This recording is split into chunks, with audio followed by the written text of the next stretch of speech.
সংযুক্ত আরব আমিরাত, Dubai visa সংক্রান্ত 2026 সালের বর্তমান পরিস্থিতি ও সাধারণ নিয়মাবলী নিচে উল্লেখ করা হলো। 1. ভ্রমণ ও ভিজিট ভিসা, ট্যুরিস্ট এবং ভিজিট ভিসা।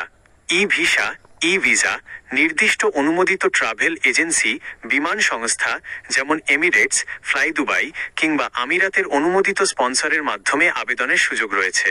আবেদনের নিয়ম: ভিসার আবেদন সম্পূর্ণ তথ্য ও সঠিক কাগজপত্র সহ জমা দিতে হবে। ভিসা অনুমোদিত হলে সেটি প্রিন্ট কপি আকারে সাথে রেখে ভ্রমণ করা যায়। অন অ্যারাইভাল প্রযোজ্য নয়।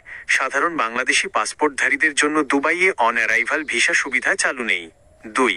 প্রয়োজনীয় প্রধান কাগজপত্র: কমপক্ষে 6 মাসের মেয়াদ থাকা মূল পাসপোর্ট, বায়ো পেজের স্পষ্ট কালার স্ক্যান, সাম্প্রতিক তোলা পাসপোর্ট সাইজ ছবি, সাদা ব্যাকগ্রাউন্ড, জাতীয় পরিচয়পত্রের NID copy, confirmed return ticket এবং হোটেল বুকিং অথবা আত্মীয় স্পন্সরের বিস্তারিত তথ্য। 3. নতুন কাজের ভিসা, ওয়ার্ক পারমিট। নতুন ওয়ার্ক ভিসার ক্ষেত্রে কঠোর যাচাই বাছাই প্রক্রিয়া চালু রাখা হয়েছে। কোনো নির্দিষ্ট কোম্পানি বা কাজের ভিসা সংক্রান্ত আবেদন অনুমোদনের ক্ষেত্রে আমিরাতের মানব সম্পদ মন্ত্রণালয়, MOHRE ও ইমিগ্রেশন কর্তৃপক্ষের চূড়ান্ত অনুমোদনের ওপর নির্ভর করতে হয়। অসাধু দালালদের বিষয়ে সতর্ক থাকুন। সামাজিক যোগাযোগ মাধ্যমে ঢালাওভাবে সব ভিসা উন্মুক্ত কিংবা ফ্রি ভিসা এর প্রলোভন দেখিয়ে অনেক অসাধু চক্র অর্থ হাতিয়ে নেওয়ার চেষ্টা করে।